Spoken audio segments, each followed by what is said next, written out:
ضروری ہے کہ امام بھی معصوم ہو تاکہ انسان اس پر اعتماد کر سکیں۔ Reference number 1۔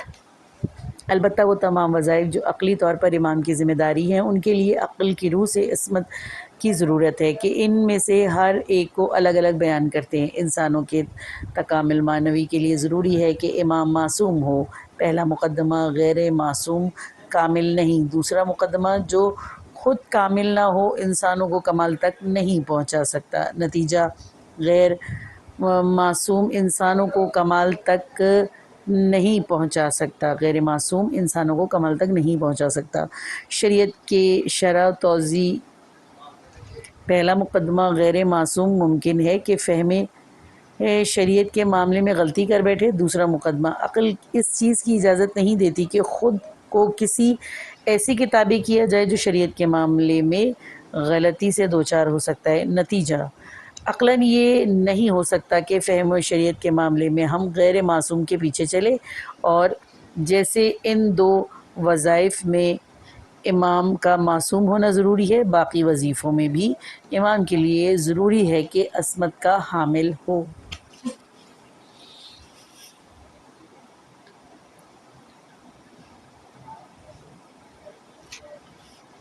اس بات کو ذہن میں رکھتے ہوئے کہ امام جانشین رسول ہے اور اس کے تمام وظائف ادا کرنا اس کی بھی ذمہ داری ہے، ضروری ہے کہ امام بھی معصوم ہو تاکہ انسان اس پر اعتماد کر سکیں۔ نقلی دلیل۔ بہت سی آیات جیسے کہ آیت اولو الامر امام کے معصوم ہونے پر دلالت کرتی ہے، جس کا ترجمہ ہے اے ایمان والو اطاعت کرو اللہ کی اور اطاعت کرو اس کے رسول کی اور اولو الامر کی جو تم ہی میں سے ہیں۔ سورہ نساء آیت نمبر 59۔ اس آیت کے مطابق رسول اور اولو الامر کی اطاعت متعلقاً واجب ہے، یعنی مسلمانوں کی یہ ذمہ داری ہے کہ رسول اور اولو الامر کے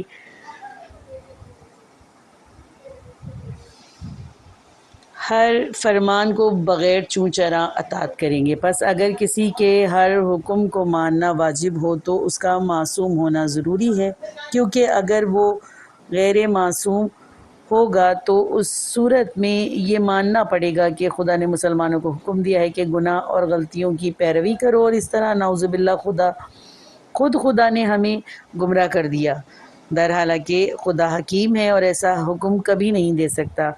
اس کی توضیح یوں ہے کہ آیت میں خدا نے رسول اور اولو الامر کی اطاعت کا حکم فرمایا ہے۔ یہ تو معلوم ہے کہ پیغمبر کون ہے، مگر خدا نے پیغمبر کے ساتھ کچھ اور ہستیوں کے لیے بھی ویسی ہی اطاعت واجب کی ہے جیسے کہ خود رسول اللہ صلی اللہ علیہ وآلہ وسلم کے لیے۔ ہم جانتے ہیں کہ رسول اللہ صلی اللہ علیہ وآلہ وسلم معصوم ہیں، لہٰذا یہاں سے ثابت ہوتا ہے کہ ائمہ جو جانشین رسول اور اس آیت کے مطابق اولو الامر ہیں اور جن کی اطاعت بھی متعلقاً واجب ہے، معصوم ہیں، کیونکہ عقل کہتی ہے کہ اس آیت میں اولو الامر کے مصداق میں فقط ائمہ ہی ہو سکتے ہیں۔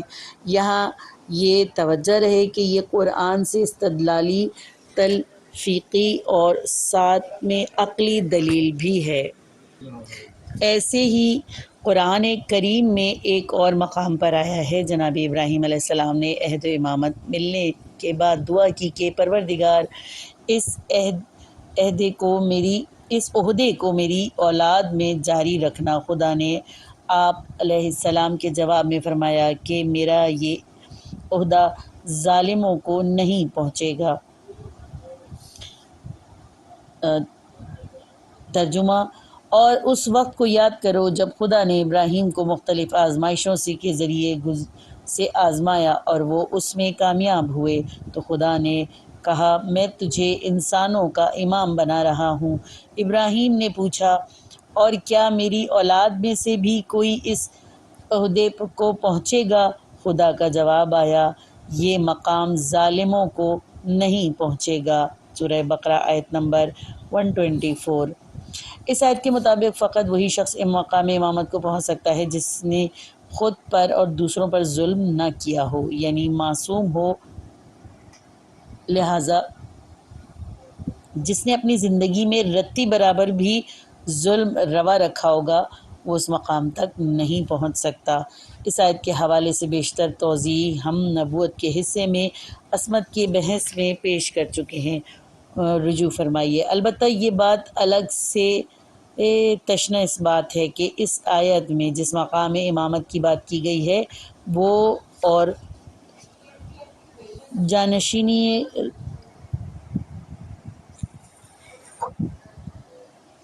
جانشینی رسول خاتم اپنے مقام میں ایک ہی ہیں، تو اس وقت یہ استدلال کامل ہو جائے گا۔ ب علم لدنی، امام کی صفات میں سے ایک اور علم لدنی کا حامل ہونا، یعنی امام کا علم بحر علم الہی سے متصل ہونا چاہیے اور اسے بنا تعلیم کے تمام علوم سے آگاہ ہونا چاہیے۔ اس مطلب کے لیے ایک عقلی دلیل پیش خدمت ہے۔ امام کے وظائف میں سے ایک دین کی تعلیم اور اس کی حفاظت کرنا۔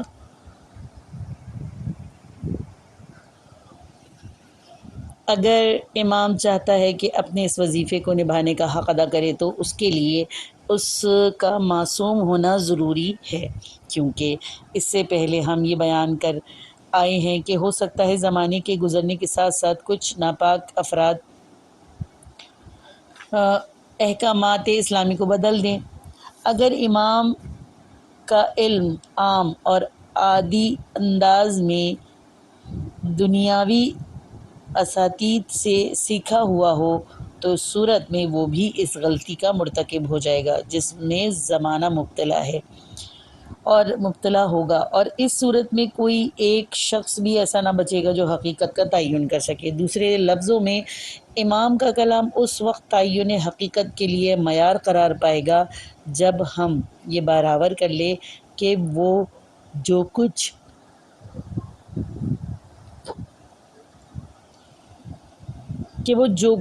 کہتا ہے براہ راست خدا سے حاصل کیا ہے، اور اس کے کلام میں وہ غلطیاں نہیں پائی جاتی جو عوام کے یہاں دیکھنے کو ملتی ہیں۔ ریفرنس نمبر 1، امام کے لیے علم لدنی کا ہونا لازم ہے۔ علم لدنی ایسا علم ہے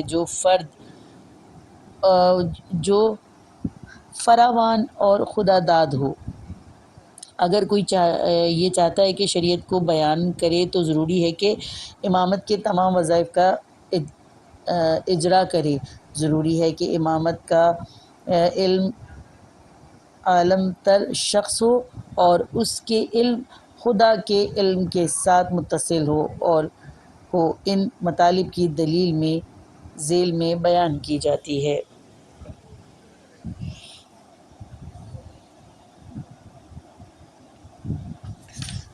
اس کے علاوہ مختلف کتب میں بھی روایت نقل ہوتی ہیں جو اس بات کی خبر دیتی ہیں کہ معصومین علم لدنی کے حامل تھے۔ ریفرنس نمبر 1،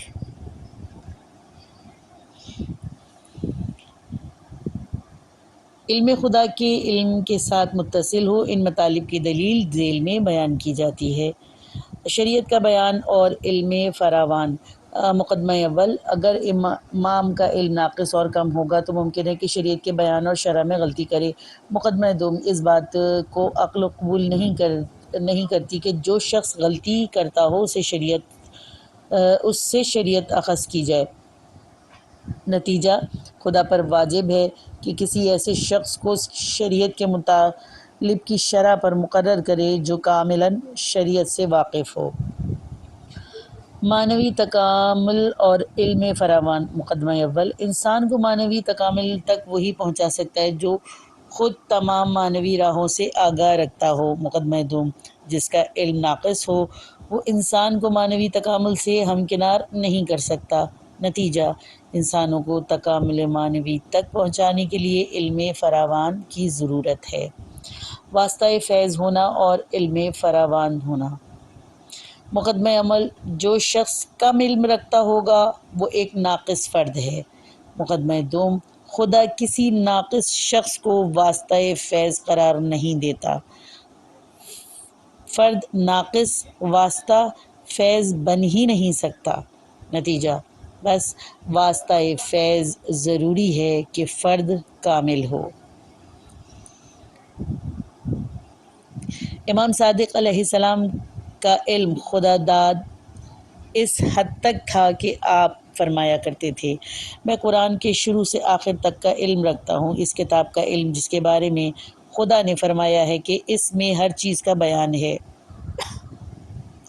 بصائر الدرجات صفحہ نمبر 214، الکافی جلد 1 صفحہ نمبر 229، حدیث نمبر 4۔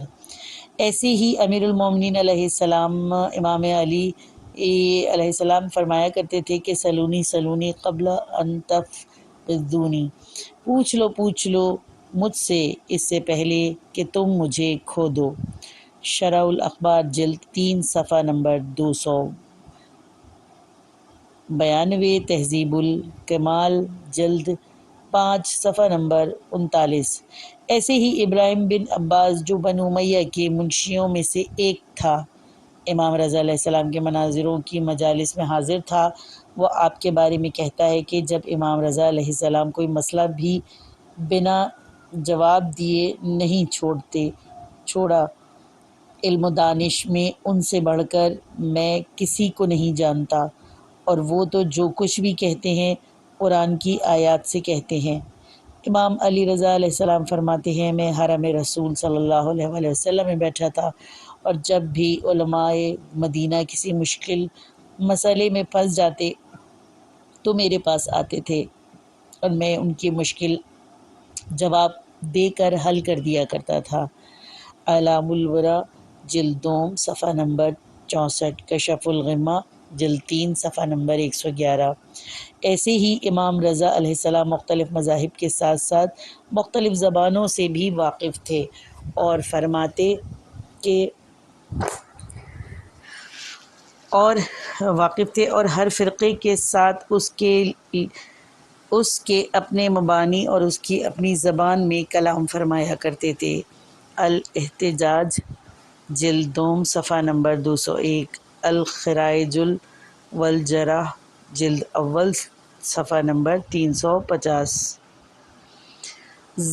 زہد اور اخلاقی جذبہ ریفرنس نمبر 2، زہد یعنی دنیا سے بے رغبتی۔ قرآن فرماتا ہے، سورہ حدید آیت نمبر 23، لَكِي لَا تَعْسُوا عَلَى مَا فَاتَكُمْ وَلَا تُفَرِّحُوا بِمَا آتَكُمْ۔ تبیین شریعت اور زہد۔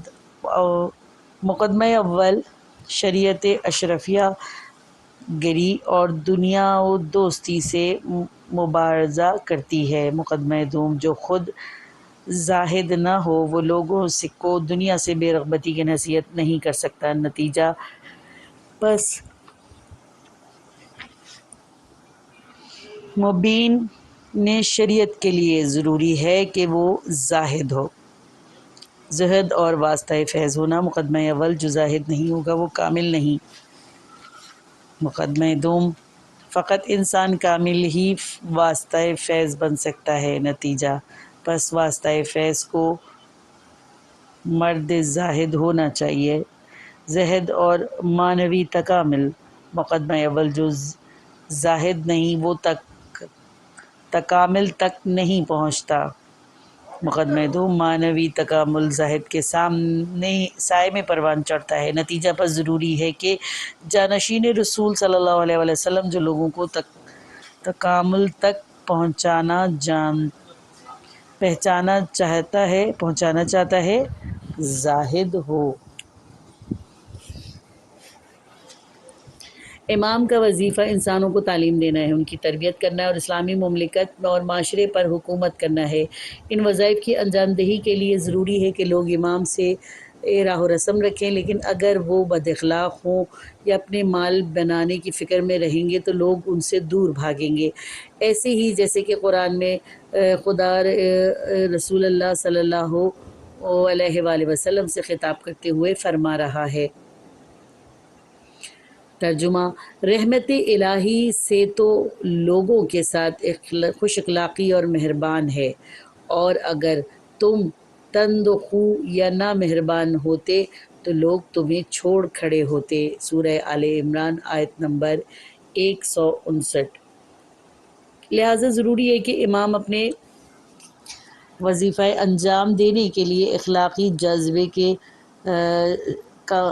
کا حامل ہو، اور ائمہ اہل بیت کے بارے میں ایسی خصوصیات کثرت سے روایتیں نقل کی گئی ہیں۔ ریفرنس نمبر 1، امام مالک بن انس امام صادق علیہ السلام کے بارے میں کہتے ہیں، کافی بار جعفر بن محمد کی خدمت میں گیا، وہ اہل مزاح تھے اور ان کے لبوں پر ہمیشہ ایک ملائم سی مسکراہٹ رہتی۔ جب بھی ان کے سامنے رسول اللہ صلی اللہ علیہ وسلم کا نام لیا جاتا، آپ کا رنگ بدل جاتا تھا، اور جب وہ رسول اللہ صلی اللہ علیہ وسلم سے حدیث نقل کرتے تو باوضو بھی ہوتے، جب کبھی بے فائدہ مسائل کے بارے میں بات نہیں کیا کرتے۔ وہ اہل تقوی ہونے کے باوجود بھی خود کو خدا کی حلال کی ہوئی چیزوں سے محروم نہیں کرتے تھے، اور کوشش کرتے تھے کہ خود کو حلال سے بے نیاز گردانے۔ وہ راہ خدا میں کسی کی سرزش کی پرواہ نہیں کرتے تھے، اور ان کی خصوصی و عمومی زندگی میں خدا اور کے سوا اور کوئی تاثیر گزار نہیں تھا۔ الخصال صفحہ نمبر 167، حدیث نمبر 219، التمید جلد دوم صفحہ نمبر 67۔ ابراہیم بن عباس ایک اور مقام پر امام علی رضا علیہ السلام کے بارے میں کہتا ہے، آپ کبھی بھی اپنی باتوں سے کسی کو آزار نہیں پہنچاتے تھے، کبھی کسی کی بات کو کاٹا نہیں کرتے تھے، اور کبھی کسی کی حاجت کو پورا کرنے میں کوئی کوتاہی سے کام نہیں لیا کرتے۔ جب لوگ آپ کے سامنے ہوتے تھے تو کسی چیز پر تکیہ نہیں فرمایا کرتے تھے، اور کسی کے سامنے اپنے پاؤں کو پھیلایا نہیں کرتے تھے۔ خدمت گزاروں اور کام کرنے والوں کے ساتھ نرم لہجے میں بات فرمایا کرتے۔ آپ کے بدن سے کبھی بھی بدبو سونگھنے کو نہیں ملی، قہقہا نہیں لگاتے تھے، اور خدمت گزاروں حتیٰ دربانوں کے ساتھ ایک ہی دسترخوان پر کھانا کھایا کرتے تھے۔ علام الورا جلد دوم صفحہ نمبر 63، کشف الغمہ جلد 3 صفحہ نمبر 110۔ مامون کا وزیر اعظم امام رضا علیہ السلام کے بارے میں کہتا ہے، علی بن موسیٰ علیہ السلام گرمیوں میں چٹائی پر بیٹھا کرتے تھے، اور سردیوں میں بھی ان کا فرش کھجوروں کے پتوں کا ہی بنا ہوتا تھا۔ خلوت میں موٹا اور سخت لباس پہنتے اور لوگوں کے درمیان معمولی سا لباس سے استفادہ کیا کرتے تھے۔ مناقب آل ابی طالب جلد 3 صفحہ نمبر 470، وسائل شیعہ جلد 5 صفحہ نمبر 53، حدیث نمبر 3۔ امام رضا علیہ السلام کو کوئی کام اتنا پسند نہیں تھا جتنا وہ دوسروں کے ساتھ نیکی کرنے کو دوست رکھتے تھے۔ آپ کسی فقیر کو اپنے پاس سے خالی ہاتھ گزرنے نہیں دیتے تھے۔ آپ کے گھر میں بہت مہمان آتے تھے اور آپ ان کی خدمت کیا کرتے تھے۔ بہت سے غلام آپ کے توسط سے آزاد ہوئے، اور بہت سے مسافر آپ کی مدد سے اپنے گھروں کو پہنچے۔ مناقب آل ابی طالب جلد 3 صفحہ نمبر 470، کشف الغمہ جلد 3 صفحہ نمبر 116، بحار الانوار جلد 49 صفحہ نمبر 99، حدیث نمبر 6، اوج نمبر 49، صفحہ نمبر 102، حدیث نمبر 20۔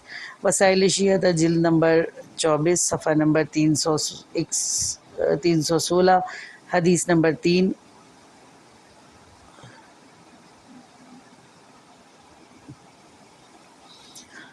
اور بھی جانیے شجاعت امام۔ شیعہ اور سنی علماء میں سے بعض نے جانشین رسول صلی اللہ علیہ وآلہ وسلم کے لیے صفت شجاعت کو بھی ضروری سمجھا ہے کہ اس صفت کے لیے بھی عقلی استدلال قائم کیا جا سکے۔ شجاعت ایک ملکہ نفسانی کہ جس کے ذریعے سے ہوائے نفس پر قابو کیا جاتا ہے۔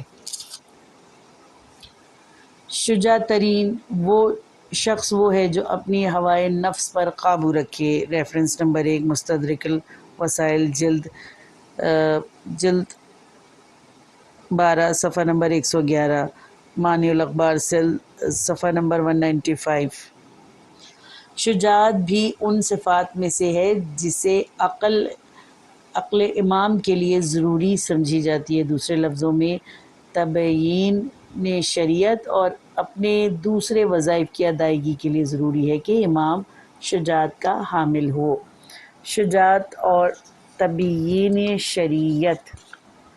مقدمہ اول، اگر امام شجاع نہ ہو تو دشمنان خدا سے ڈرتا ہو تو شریعت کی صحیح اور کامل انداز میں توضیح پیش نہیں کر سکتا۔ مقدمہ دوم، جانشین رسول صلی اللہ علیہ وسلم کے لیے ضروری ہے کہ وہ شریعت کے کامل توضیح دے۔ نتیجہ، پس ضروری ہے کہ جانشین پیغمبر صلی اللہ علیہ وآلہ وسلم شجاع ہو۔ ریفرنس نمبر 2، کیونکہ شریعت کے بعض منافع ایسے ہیں جو دشمنان خدا کے منافع کے خلاف ہیں۔ اگر رہنمائی شریعت دشمن خدا سے ڈرے گا تو شریعت کے ان اصولوں کو بیان نہیں کر پائے گا اور جو دشمن خدا کے نقصان میں ہیں۔ خلاصہ درس، عقل کہتی ہے کہ امام کو کچھ ایسی صفات کا ضرور حامل ہونا چاہیے جن کی بنا پر وہ اپنے وظائف کو اچھے سے انجام دے سکے۔ نمبر 2، وہ پہلی صفت جو امام کے لیے واجب ہے عصمت ہے۔ امام کی عصمت اس دلیل کی بنا پر ضروری ہے جس دلیل کی بنا پر نبی کے لیے ضروری ہے، یعنی کہ کیونکہ اسلام آخری دین ہے اور اس سے ہر قسم کی تحریف سے پاک ہونا چاہیے، لہٰذا ایک ایسے فرد کی ضرورت ہے جو عصمت کا حامل ہو۔ البتہ عصمت امام پر نقلی دلائل بھی فراوان ہیں۔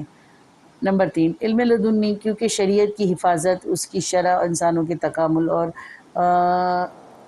حکومت کرنا جیسی ذمہ داریوں امام کے کاندھوں پر ہوتی ہیں، لہذا ضروری ہے کہ امام ایسے علم سے سرشار ہو جو علم الہی کے سمندر سے متصل ہو تاکہ وہ اپنے وظیفے کو اچھے سے نبھا سکے۔ نمبر 4، اپنے وظیفے کی انجام دہی کے لیے اخلاقی جذبہ اور زہد کا ہونا بھی امام کے لیے ضروری ہے، کیونکہ اگر امام زاہد نہ ہو اور دنیا طالب ہو تو اس کی شریعت کی حفاظت نہیں کر پائے گا، اور اس کے ساتھ ہی